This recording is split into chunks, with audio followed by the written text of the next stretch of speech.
के माता पिता उसके लिए उससे 7 साल बड़े मंगेतर का रिश्ता तय कर देंगे। ये सुनते ही वह नाराज हो गई और सोचने लगी कि वह आदमी जरूर बूढ़ा और बदसूरत होगा। इस अरेंज मैरिज को तोड़ने के लिए उसने एक नकली बॉयफ्रेंड ढूंढने का फैसला किया। जल्द ही उसकी नजर एक हैंडसम आदमी पर पड़ी। वह सीधे उसके पास गई और बोली कि क्या वह उसका नकली बॉयफ्रेंड बनकर फैमिली एंगेजमेंट तोड़वा सकता है। उसे डर था कि कहीं वह मना न कर दे, इसलिए उसने वादा किया कि काम हो जाने के बाद वह उसे $1,00,000 देगी। उसकी बात सुनकर आदमी कुछ पल चुप रहा और बोला कि शायद उसका मंगेतर इतना भी बुरा न हो, लेकिन लड़की को इससे कोई फर्क नहीं पड़ा। उसने कहा कि वह किसी ऐसे अजनबी से शादी नहीं करेगी जिसे उसने कभी देखा तक नहीं। फिर उसने उसका कंधा पकड़कर कहा कि वह तभी सोच सकती है अगर उसका मंगेतर उसी की तरह हैंडसम हो। उसी वक्त उसका बड़ा भाई वहाँ आ गया और पूछने लगा कि वे दोनों साथ में क्यों बैठे हैं। लड़की तुरंत सन्न रह गई, क्योंकि जिसे वह अभी तक बुरा भला कह रही थी वही उसका मंगेतर निकला। शर्म के मारे उसका मन किया कि वहीं गायब हो जाए, लेकिन आदमी बिल्कुल नाराज नहीं हुआ। उल्टा उसने उसे एक नेकलेस गिफ्ट किया। वह वही नेकलेस था जिसे लड़की बहुत समय से पसंद करती थी, लेकिन कभी खरीद नहीं पाई थी। उसी पल लड़की को लगा कि 7 साल बड़ा उसका मंगेतर शायद इतना भी बुरा नहीं है। बैंक्वेट खत्म होने के बाद आदमी ने लड़की का कांटेक्ट ले लिया, लेकिन गलती से लड़की ने उसे एक मीम भेज दिया जिसमें लिखा था कि वह उसके एब्स देखना चाहती है। यह देखते ही वह घबरा गई। उसे बिल्कुल उम्मीद नहीं थी कि आदमी जवाब देगा कि अगली बार मिलने पर वह खुद देख सकती है। मैसेज पढ़ते ही लड़की के गाल तुरंत लाल हो गए। एक दिन लड़की अपनी बेस्ट फ्रेंड के साथ घूम रही थी, तभी अचानक वह आदमी वहाँ आ गया और बोला कि उसकी माँ उससे मिलना चाहती है।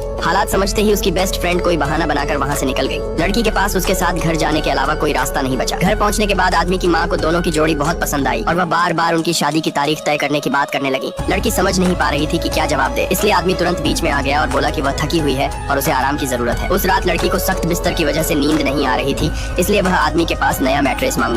आदमी ने तुरंत अपने असिस्टेंट को सबसे नरम और अच्छा बेड खरीदने का आदेश दे दिया। नया बेड लगने के बाद लड़की बहुत खुश हुई और उसने उसे साथ लेटकर मैट्रेस टेस्ट करने के लिए बुला लिया। जैसे ही दोनों की नजरें मिली, आदमी के कान लाल हो गए। वह तुरंत उठकर अपने कमरे की तरफ भाग गया। कुछ समय बाद लड़की को बैले परफॉर्मेंस के लिए विदेश जाना था। जाने से पहले उसने आदमी को अपनी परफॉर्मेंस का समय बताया और उम्मीद की कि वह उसे देखने जरूर आएगा, लेकिन उसी दिन आदमी की एक बहुत जरूरी मीटिंग थी, इसलिए उसने मजबूरी में मना कर दिया। यह सुनकर लड़की निराश होकर वहाँ से चली गई। उसके चेहरे का बदला हुआ भाव देखकर आदमी तुरंत समझ गया। उसने उसी वक्त अपनी मीटिंग कैंसिल कर दी और फैसला किया कि वह उसे एक सरप्राइज देगा।